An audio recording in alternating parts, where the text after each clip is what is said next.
मुसलमान का मैंने एक आपको आइडिया दिया। जब मुसलमान खाना खा लेता ना, अब वो कहता है रक्स मौसीकी हो, हंसी मजाक हो, ये नहीं कि अल्लाह का शुक्र अदा करे। ये बंदा अगर 2 नफिल पढ़ने चला जाता ना तो मैं इसकी अजमत को सलाम करता। ये सामने बैठ गया, आओ जी शुरू करो, कार्यो शुरू करो। 12 यहाँ बच्चे भी हैं, जवान भी हैं और बूढ़े भी हैं, और बूढ़े ज्यादा हैं लेकिन जवान बने हुए हैं। अच्छी बात है, मैं कईयों से मिला हूँ, हाथ मिलाते हैं अंदाजा हो जाता है। पाकिस्तान से मिला जी, बोलिए। कोई कुछ कहना चाह रहा है? अगर कहना चाह रहे तो जरूर कहिए, ताकि मुझे वहीं से काम शुरू करने का मौका मिल जाए। मुझे बस चाहिए होता है, कोई स्टार्ट चाहिए होता है। जैसे हमारे दोस्त हैं सामने बैठे हैं, शुरू में बोले उसके बाद अब नहीं बोल रहे, जिनका इलाज हो गया है। अब ये सही है। पाकिस्तान से जो लोग आए हुए हैं, या आज आए या कल आए या 2 महीने साल पहले आए, पाकिस्तान से ज्यादा हसीन मुल्क कोई नहीं है।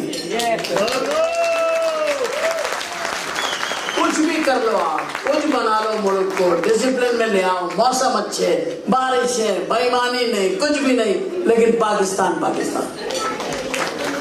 उन सारी खराबियों के साथ जो लोग हमें बताते हैं, हम भी तो वहां जिंदा है।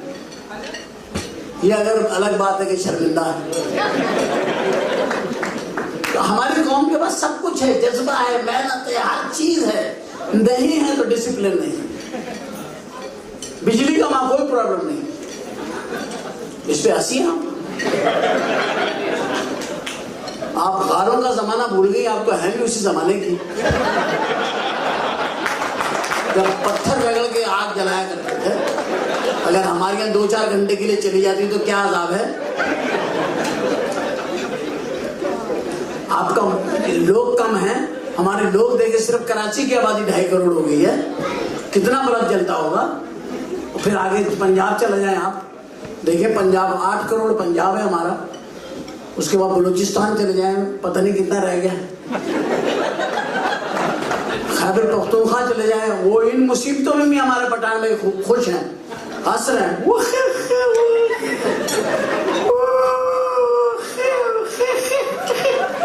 हंस रहे हैं। मैं पठानों को लव करता हूँ।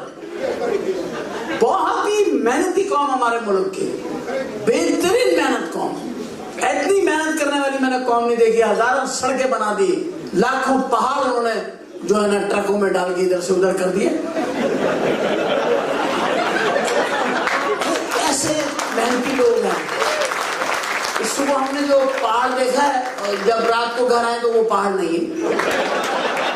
क्या पता चला? पता चला ट्रक के ट्रक चले। इतने मेहनती लोग। कराची आप देख लिया, माशाल्लाह। अल्लाह का रहमत से जो जाता है वो बस आखिरी दफा घर से मिल के जाता है। अच्छा जी, मैं जा रहा हूँ, अब कल पता नहीं मैं कार में आ रहा हूँ या अखबार में आ रहा हूँ, कुछ पता नहीं। लेकिन मुल्क है मेरा पाकिस्तान, कायद-ए-आज़म ने बनाया। कायद-ए-आज़म को मैं हमेशा सैल्यूट करता हूँ। वो ऐसा मुल्क बना के हमें दे गया अल्हम्दुलिल्लाह कि हम कायद-ए-आज़म। मैं इंडिया गया, आपको इंडिया का मतलब, इंडिया गया तो एक बंदा आया, मुझे कहता कि कौन पाकिस्तान किसने बनाया था। मैंने उसको, मेरे जेब में पाकिस्तानी करेंसी थी, मैंने 100 का नोट निकाल के उसको दिखाया। मैंने कहा this man he is the founder, Quaid-e-Azam. बोला कायद-ए-आज़म लाइक अ गांधी। मैं इट्स लाइक अ गांधी। बहुत अच्छा। कहते हैं then what is the difference between Gandhi and Quaid-e-Azam? अच्छा, one thing I tell you, Gandhi डंडे पे नोट लेके खड़ा हुआ है कि खुला कराया तो जान से मार दूंगा। रिएक्शन भी है गांधी। लेकिन कायद-ए-आज़म तो मैंने कही, देखो कायद-ए-आज़म के चेहरे पे मुस्कुराहट, आंखों में चमक, उसमें एक पैगाम, खाओ मेरे बच्चों,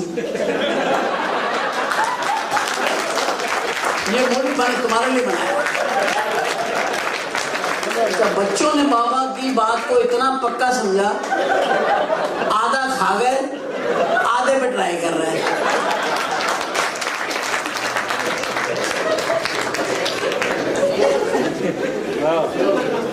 कायद-ए-आज़म। और मैं देखता हूँ, मैं गांधी को भी देखता हूँ, गांधी साहब को देखे, उनकी सेहत बताती है, उनको ना खाने का शौक था ना पहनने का शौक। वो 2 कपड़े उन्होंने एहतियातन पहने हुए थे, वरना वो उरियानी के केस में पकड़े जाते। वो दरवेश की तरह थे वो, ना उनको वो जूते चाहिए थे ब्रांडेड, ना उनको कोई कपड़े ऐसा चाहिए था, वो ठंडे से उसमें भी चादर पहन के घूमते। ये लीडरशिप का एक कायदे आजम के पास भी क्या लियाकत अली खान के पास क्या निकला।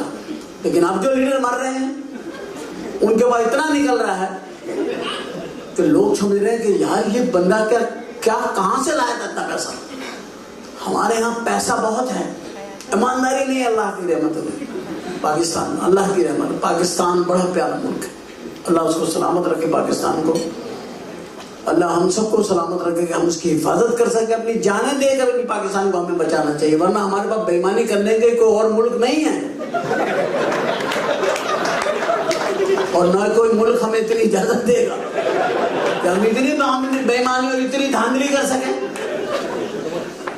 कितने लोग आए पाकिस्तान में हुकूमतों में, सरकार, कितनी सरकारें आएंगी, लेकिन करप्शन दिन ब दिन बढ़ती चली जा रही है। अल्हम्दुलिल्लाह गुर्बत बहुत, इतनी महंगाई होगी, अल्लाह माफ करे। तो बस तकफार, अभी जो कुर्बानी हुई थी, जिसने गाय पे हाथ रखा 1000 रुपए ले लो, 1000 रुपए ले लो। बहन किस गल में या तू हाथ नहीं रखा पैसे, मुफ्त खोरी ना करो, तेरे पैसे दे काट, कुर्बानी का जानवर है, गंदा कर रहे तो पैसे नहीं दे रहे। ये बड़ी चीज है जो मैं आपको बता रहा हूँ कि इतनी महंगाई में भी हमारी कौम अल्हम्दुलिल्लाह अभी लूट मार में नहीं आई, दुकान से चीज खरीदती है, टिकट परचेज करती है, हर चीज जो है ना वो सिस्टम के साथ चल रही है हमारी कौम। और इतना भी बुरा क्या मानना मेरे दोस्त। असल में जो पक्का पाकिस्तानी होता ना, उसका एक आधा फेरा जरूर लगता है, वो रह नहीं सकता फेरों के बगैर। हालांकि 7 फेरे किसी और के, लेकिन वो सारे फेरे हम लोग पूरे करते रहते। इंडिया पाकिस्तान 2 ही मुल्क हैं जिनमें आपस में लगी हुई है, हमेशा कोई ना कोई सिफारती तारों को जरूरत पड़ रहता है। लेकिन मैं समझता हूँ मैं कोई पाकिस्तानी हूँ, इंडियन को ना बुरा कहता हूँ, और ना मैं मतलब यानी कि मैं इंडियन के खिलाफ हूँ, और ना मैं किसी भी कौम और किसी मजहब के खिलाफ नहीं हूँ, क्योंकि मेरे नबी हजरत मोहम्मद मुस्तफा सल्लल्लाहु अलैहि वसल्लम ने यही फरमाया, किसी को बुरा कहोगे वो तुम किसी के झूठे मजहब को कहोगे, वो तुम्हारे सही मजहब और सच्चे मजहब को बुरा कहे। इसलिए मैं कहता नहीं बुरा। हाँ, सिस्टम की बात करता हूँ, फिल्मों की बात करता हूँ, गाने की बात करता हूँ। गाने की तारीफ देख रहे हो तो आप हिंदुस्तान से है, हमारे यहाँ से गाना नहीं है, गाना हिंदुस्तान से है। हिंदुस्तान में गाना शुरू हुआ, सैगल मरूम, इकलौते गुलकार, खुद ही गुलकार, खुद ही अदाकार, खुद ही मूसिकार, खुद ही हिदायतकार, खुद ही अपनी फिल्म बनाई, खुद ही देखी, खुद ही ख्वार, खुद इंटरवेल किया, खुद बोतल बेची, खुद खरीदी, खुद सनमा बंद किया, सन में ताला लगा के घर वापस चल गए। सैगल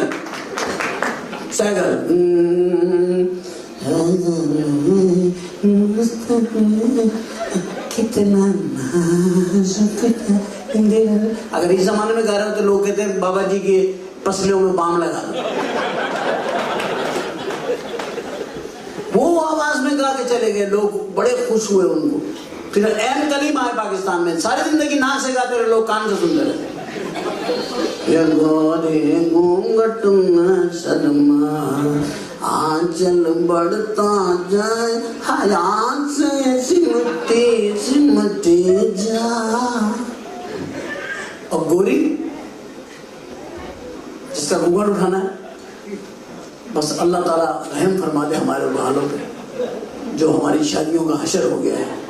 तो सारा दिन टेलीविजन के ऊपर सुबह ही सुबह शादी का शो लेके बहुत सारी खवातीन बैठ जाती हैं, और सुबह 7 बजे जब बेकरियां खुलती हैं वो रुखसती करवा रही होती है। इसकी मुझे बड़ी वहशत होती है कि कैसे ये तैयार होती है सुबह 7 बजे, कि तैयार होकर बैठ रही होती है, रो रही होती है, और रो तो जो आदमी लेके जा रहा होता है असल में वही रो रहा होता है। मैं को औरतों की बुराई नहीं कर रहा, मुझे शौक नहीं है ना, मैं औरतों का जिक्र करना चाहता हूँ, लेकिन वो इतनी जरूरी हो गई है दुनिया में कि उनके जिक्र के बगैर कुछ है ही नहीं, क्योंकि औरतें हैं या मर्द हैं, और तो कोई है ही नहीं। लेकिन अब इसकी भी कमी पूरी हो गई, अब ये भी हो गया है, ये भी तो है, ये भी तो है। अभी लड़के खड़े हुए यू और यू, ये लड़के हैं सचमुच के, ये पाकिस्तान में शुरू हो गया, आपको पता होना चाहिए। ये लोग आ गए हैं, आ गए ये लोग। सैन फ्रांसिस्को में मैं गया, सैन फ्रांसिस्को में तो ये लीगल है कि मर्द आपस में शादी कर सकते हैं। वहां पे औरतों में दिल को बहुत ठेस पहुंची सैन फ्रांसिस्को, क्योंकि खवातीन की वहां वैल्यू खत्म हो गई। कोई लड़के आपस में शादी कर लेते हैं, अब वो क्या करें बेचारे। इसलिए वहां पे लड़के खुलेआम कह देते हैं कि ठीक है तुमने शादी करनी है करो, वरना मैं फिरोज से कर लूंगा। आदमी सुनो फिरोज से शादी कर लूंगा, तो ये भी कभी हमने सुना नहीं था ऐसा होगा, लेकिन हो रहा है। तो जो हो रहा है दुनिया में वो सारा कुछ हो रहा है। तो मैंने गुलकार का जो पहले आपको दिया था वो इसलिए दिया था कि गाना सुनना हराम। मौलवी हमारे मस्जिदों में अल्लाह ताला फरमाता है मुसलमानों गाना हराम है, हराम है, हराम है, गाना हराम, गाना हराम है, गाना हराम है। तो बता रहे गाना हराम है, लेकिन गाया उन्होंने ऐसा है कि कोई क्लासिकल सिंगर नहीं गा सकता। तो हमारे यहाँ हर चीज जो है ना हमारे गाने पे आकर गिरी नजला, हमारे यहाँ नहीं गाने पे गिरा आकर। गाना हमारे दौर में किसके नहीं गाया, मेहदी हसन आए तो गाने का शुरू आया। जहाँ बैठ गए वहां किसी का बाप उनको नहीं उठा सका, कोई उनको नहीं उठा सका जहाँ मेहदी हसन बैठ गए। अल्हम्दुलिल्लाह जहाँ बैठ के गाया वहां पे वो आदमी वो जमीन बेच के चले गए। जितने में एरिया में मेहदी हसन बैठे हुए थे उतनी जगह छोड़ दी, वहाँ मार्केटें बन गई। मेहदी हसन की अब 2 दुकानें हैं। ये अंदाज एक गायकी का रहा है। और मेहदी हसन जैसे गुलकार कभी कभी पैदा होते हैं, अब तो होते ही नहीं, अब तो होते ही नहीं मेहदी हसन जैसे। तो और गुलाम अली, ये हमें 2 आदमी मिले। गुलाम अली भी वो सिंगर में हमें अल्लाह ने अता फरमाया जो कि पब्लिक में से गाने गाते हैं, जो पब्लिक को एक तरीके का स्टाइल देते हैं, वो लोग हैं। तो मैं ये गाने से गुफ्तगू इसलिए शुरू की ना, जरा आहिस्ता आहिस्ता आपको लेकर के जाऊंगा कहाँ वो देखिएगा। तो ये जो गाना मेहदी हसन ने गाया वो तो अपने अंदाज में गाया, सारी जिंदगी शराफत से गाते रहे, सफेद चादर पे बैठे हुए, पीला कुर्ता पहन के, ऊपर से देखो तो लगेगा अंडा हाफ फ्राई रखा हुआ है। मेहदी हसन सब गाते रहे, लोग सुनते रहे, बड़ा गाया, बहुत गाया। फिर गुलाम अली आ गए। गुलाम अली ने इतना गा दिया गाना कि गाने को परेशान कर दिया उन्होंने, खींच के।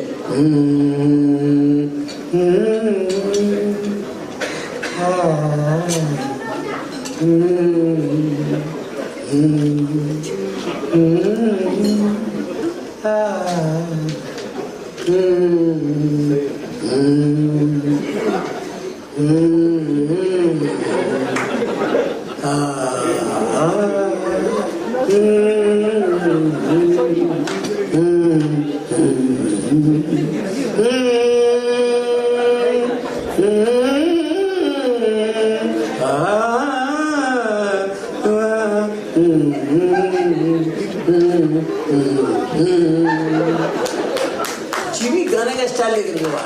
मैं बोला चुपके चुपके रात दिन आंसू बहाना यार, चुपके चुपके रात दिन आंसू बहाना यार, कितनी अच्छी बात है। हमको अब तक आशिकी का बोझा बना यार। पाकिस्तान में इश्क बहुत ज्यादा फैल चुका है, इतना इश्क हो गया है अल्हम्दुलिल्लाह। अल्लाह मुझे माफ फरमा दे। नए नए तरीके हो गए, अब वो तरीके भी नहीं पुराने वाले। जो मेरे बुजुर्ग यहाँ बैठे होंगे वो तो अपने आप को बुजुर्ग मानने में तैयार नहीं होंगे, लेकिन जो हैं उनको मालूम है। बुजुर्ग तो हमारी एयरलाइन के अंदर लोग हमारे पायलटों को नहीं मानते। चिट्टे बाल वाले बाबा जो ऊपर से फजाई रास्ता भूल जाते हैं, दूसरे मुल्कों में इंटर हो जाते हैं, नीचे से वार्निंग आती है जापान में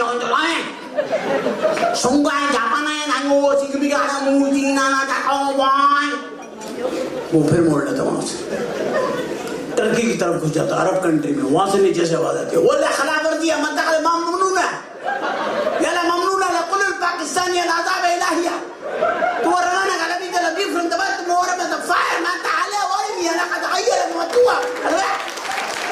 नीचे से लोग चिल्लाना शुरू हो गए। चाइना में से गुजर रहा था हमारा जहाज, नीचे की तरफ जाता, वो नीचे चिल्लाते, शांत मैं जहां हूँ जब मैं कहा जाऊँ सो पाया। फिर हमारा जहाज मुड़ जाता है, रशिया की तरफ निकल जाता है, वहां से आवाज आती है क्रिस्तो के अंदर हंसती हो, वहां से मुड़ जाता है। आखिरकार भागता भूगता ही हमारा जहाज कहीं जाकर ट्रैक पे रहता, बांग्लादेश भी निकल जाता, वो भी चिल्लाने लगता क्यों कर रहा है, तुम्हारे पास परमिशन है नहीं, तुम्हारा बात आसमान में उड़ाई कर रहा है, नीचे हमारा कंट्री है, be careful, this is Bangladesh, go some other way, okay, other way, keep other way, what is doing. और ये एक अलग चीज है, मगर ये हकीकत है कि एयरलाइन PIA जैसी है नहीं, हंसे नहीं कि खुदा के लिए नहीं हंसे।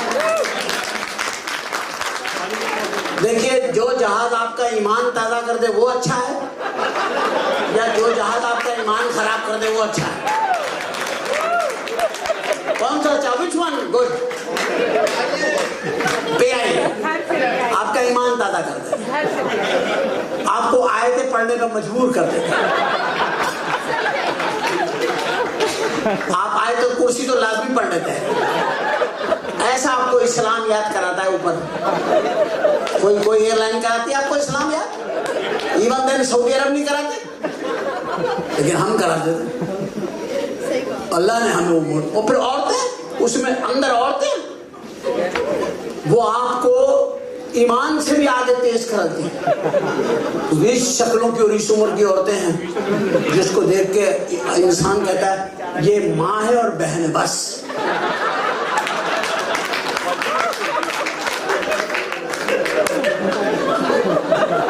उसका नाम होना चाहिए MB एयरलाइन, माँ बहन एयरलाइन, PIA। अनाउंसमेंट ऐसे करेंगे जैसे पीछे चांद सितारे बिठाए इन्होंने।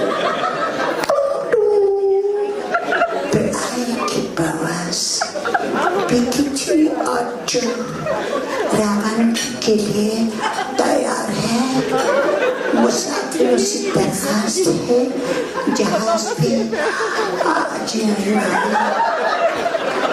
लोग अपना सामान छोड़ के दौड़ देने तो यार आज कोई है, कोई गल है जाते।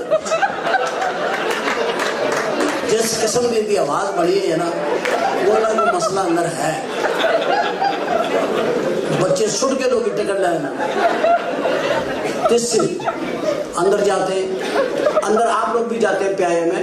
देखिए PIA में सबसे बड़ी खूबसूरती क्या है कि सबसे हसीन लड़की उन्होंने सबसे आगे खड़ी की होती है गेट के ऊपर, वो सबसे हसीन होती है।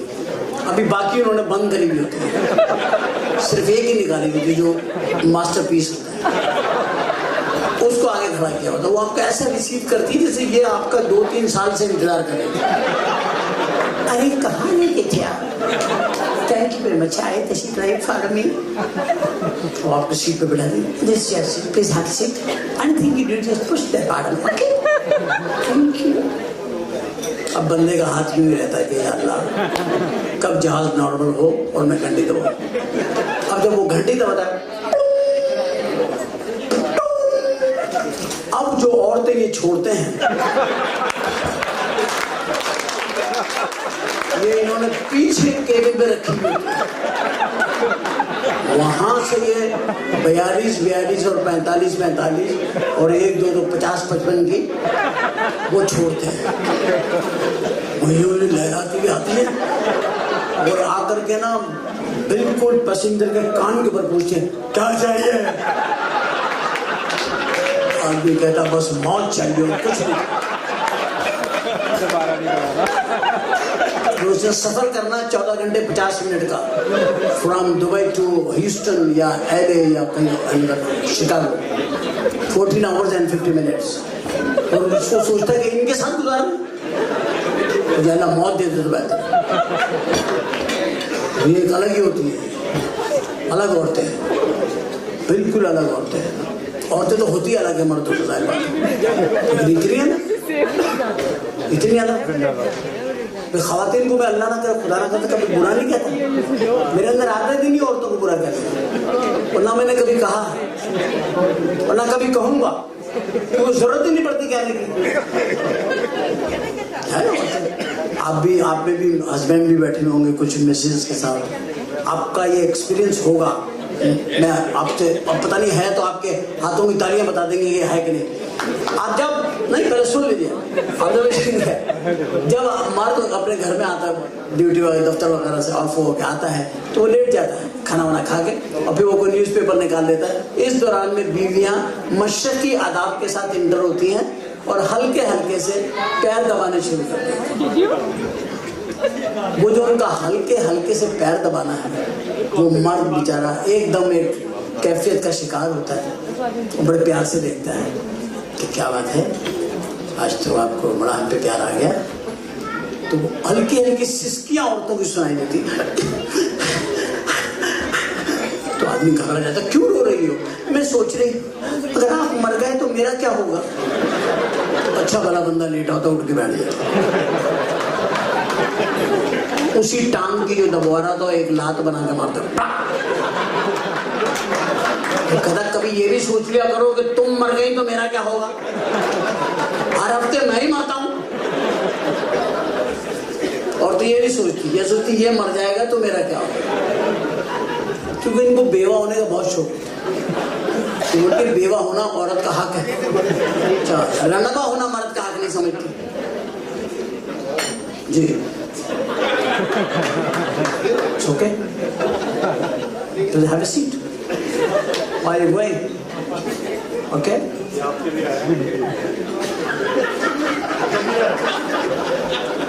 Is it security? Okay. Please. Please have a seat. We need security. हमारे यहाँ तो सिक्योरिटी है भी बहुत जरूरी चाहिए। कोई भी बंदा जाना खड़ा हो गया बम पड़ा सारा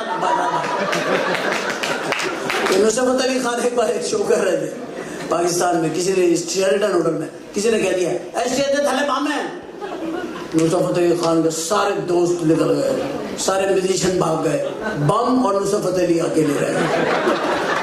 ਹੁਣ बम खान साहब ਨੂੰ ਵੇਖ ਰਹੇ ਤੇ ਖਾਨ ਸਾਹਿਬ बम ਨੂੰ ਵੇਖ ਰਹੇ ਤੇ बम ने खान साहब ਨੂੰ ਵੇਖਿਆ ਤੇ ਕਹਿੰਦਾ ਤੁਸੀਂ ਨਾ ਚੱਲਣਾ मैं चलना।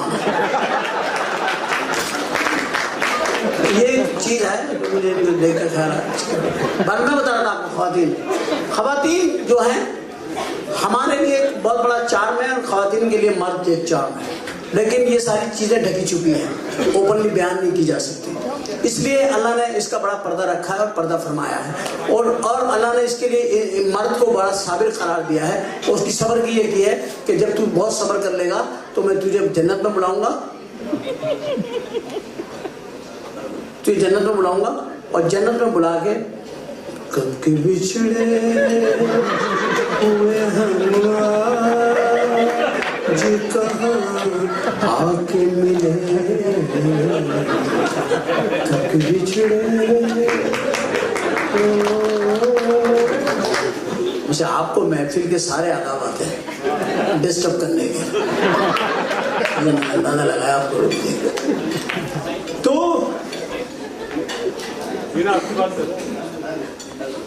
हेलो जी, बारंडा आ गए हेलो।